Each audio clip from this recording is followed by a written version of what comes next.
Song on the mix. Kay gipanumpa ko na.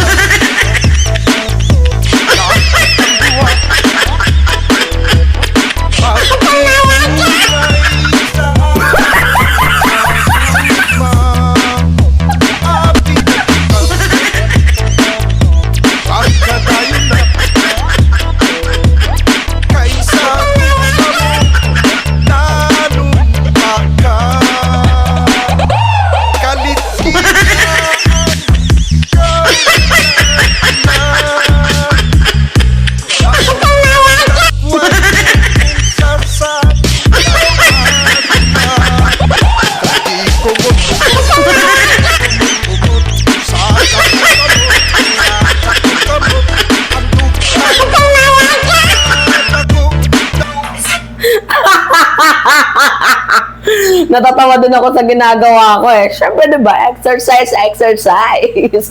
Dahil maganda po ang balita natin ngayon! Mga minamahal. Alright. Simulan na ba natin, mga minamahal? Eto na. Eto na. Tama nga naman, diba? Ng Supreme Court ay hindi dapat ginagamit na tools para nga po i-delay ang proseso. 'Di ba? Kung meron kang pagkakasala, you should face it.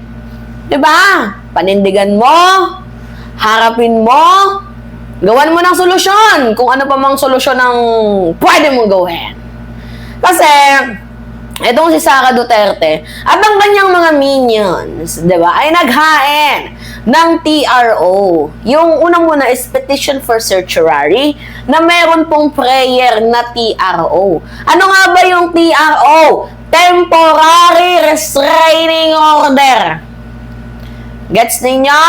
Agarang pagpapatigil sa impeachment proceeding. Ngayon, ano ba yung balita dito?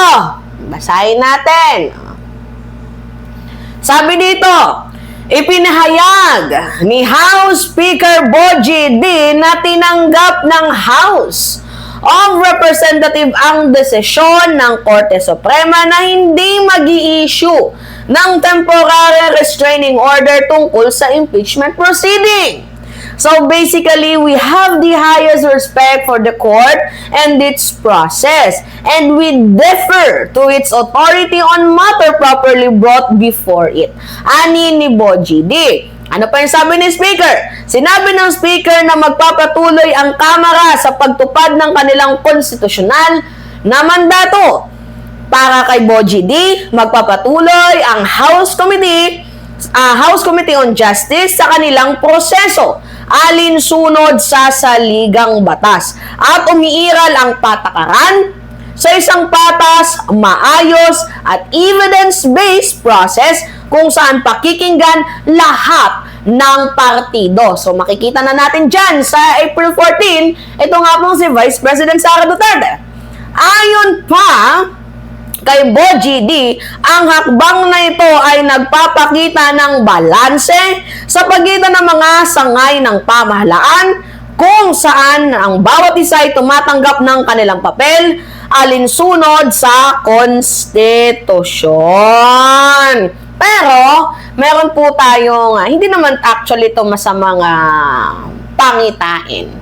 Pero sinasabi din kasi ng Supreme Court, mga minamahal, na ang House of Representatives ay kailangan din pong sumagot sa loob ng 10 araw na hindi daw dapat kailangang pahabain or e-extend. So pagkatapos magbibigay sila ng komento. So pagkatapos ng araw na iyon, yung 10 araw, magkakaroon ulit ng formal hearing para nga po sa seryosong pagdinig. So, sa mangyayaring formal hearing na yon, pagdedesisyonan kung maglalabas ng restraining order or injunction. 'Di ba? Utos yan ng Supreme Court whether ipapatigil or not. Nagigets ninyo? Kasi dito sa post ng ito, pakita ko sa inyo. Para di na ako mag-edit-edit ba? Oo, yan o. Pakita ko sa inyo. Diyan sa post na yan, paliwanag ko na lang sa inyo Tinanggap na po ng House of Representatives ang desisyon ng Korte Suprema na hindi muna sila magbibigay ng TRO or hindi nila pipigilin ang hearing. Diba? Yung motion nila Sara voided na yun. Wala na, diba? Yung temporary restraining order. So, ibig sabihin, walang TRO, tuloy po ang proseso ng impeachment. Hindi po yan pinapatigil ng korte, kaya magpapatuloy po ang investigasyon at hearing sa Kongreso. Tama. Oo. And after that, mga minamahal, may 10 days to answer. Diba? May 10 days to answer pa. So, kahit walang TRO, pabor to sa kampo ni Vice President Sara Duterte dahil hindi pa tapos ang laban. So, meron pang susunod na legal na proseso. May deadline na 10 araw. Pagkatapos ng hearing, maglalabas ng utos or injunction na pwedeng magpatigil sa proseso. Ang Supreme Court, if ever man, na hindi sumagot ang House of Representatives. So, meaning, ganito yung summary niyan. Walang TRO, tama, pero tuloy ang impeachment. Pero, may chance pa na mapigil dahil may sinusunod pang hearing. Gets ninyo? Kaya hindi muna tayo dapat na mag-celebrate. Baka minamahal. Dito nga po sa balitang ito, pero sa aking naamoy, mukhang makakasagot naman nata ang House of Representatives. Diba? Mga minamahal. At yan po yung inaabangan natin na hearing, di ba? Yung BPI account na meron pong 2 billion, inaabangan ko yan. Diba? Tapos yung 11 days ng 125 million confidential funds.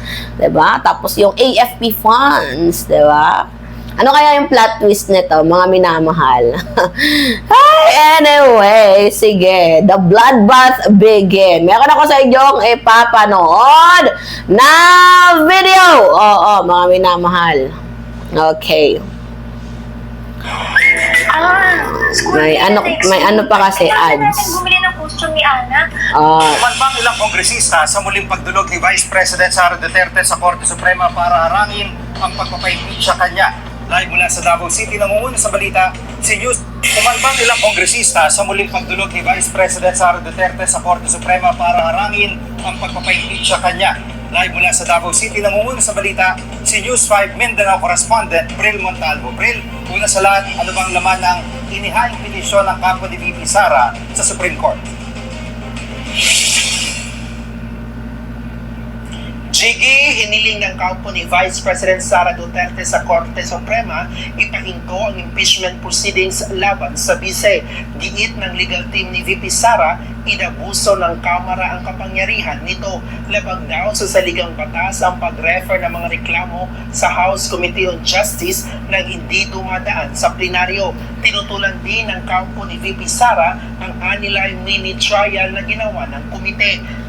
FYI, wala pong mini trial na nangyari ha. Lilinawin lang natin for the sake of our audience. Wala pong mini trial lang nangyari. Sila lang po yung nagtawag dyan, nagbigay ng name na mini trial. Never pong nagkaroon ng mini trial ang House Justice Committee. Ang tinitingnan lamang po nila yung proseso. Nagkaroon ng hearing pero hindi po yun mini trial. Sila lamang po ang nag-i-insist na merong mini trial kahit wala naman pong mini trial. Nagigets ninyo mga minamahal? Sila lang yung nagtawag ng mini trial. Dahil ang pwede lang po mag-trial, walang iba kundi ang Senado. So yung ginagawa lang po ng House of Representatives, tinitingnan nila whether may probable cause or wala. Nagigets ninyo? Alright, continue. Fishing expedition daw ito at may tuturing na pang-aabuso sa kapangyarihan ng Kamara. Matapos maghain ng petisyon ng kampo ni VP Sara, pinakokomento na ng Korte Suprema ang mga respondent nito, kabilang sina House Speaker Boji D, Representative Jervil Luistro, Senate President Tito Soto at mga naghain ng impeachment complaints. Jiggy. At anong mga reaksyon ng mga congressman dito sa petisyon ni VP Sara?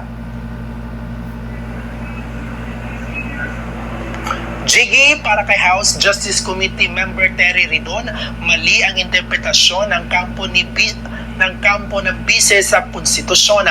Malinaw raw na panlilin lang ang ginawa ng kampo ng bise. Hindi raw totoo na hindi ang plenaryo ang nag-refer ng mga reklamo laban sa bise sa House Justice Committee. Nangyari raw ang referral noong February 23. Wala rin daw paglabag sa one-year bar rule o yung patakaran ng isang beses lang pwedeng mag-initiate ng impeachment proceedings laban sa parehong opisyal sa loob ng isang taon. Hindi raw patitinag ang komite sa inihaing petisyon ni VP Sara sa Korte Suprema at itutuloy pa rin ang impeachment proceedings. Buwelta naman ni ML Party List Representative Laila de Lima, baka raw akala ni VP Sara ang SC ay Sara's Court na pwede niyang takbuhan para takasan ang pananagutan. Maging si Akbayan Representative Percy Sindanya, binatikos ang pagdulog ni VP Sara sa Korte Suprema. Pakinggan natin ito. Ang Vice President nagipit sa Supreme Court talaga kumakapit. Confirm, wala talaga siyang balak harapin itong kaso na kinahaharap niya ngayon dito sa impeachment sa House of Representatives. Alam natin na talagang desperado na sila, natatakot na lumabas ang ebidensya, natatakot na lumabas ang katotohanan. At Bril, nagkaroon ka ba ng Okay. Nagigets niyo yung punto. Wala naman talagang dapat katakutan itong si Sara Duterte. Diba? Wala naman siyang dapat katakutan kung alam niyang wala siyang ginawang kasalanan. Diba? Tsaka excuse me, ba't may papatigil? Diba? Ba't may papatigil ang impeachment? For what reason? Diba? Akala ko ba bloodbath? Ito ba yung bloodbath na tinutukoy mo, Vice President Sara Duterte? Diba? Si Sara Duterte nagipit sa Supreme Court kumakapit. Tama nga naman yung sinabi ni Akbayan Party List. Diba?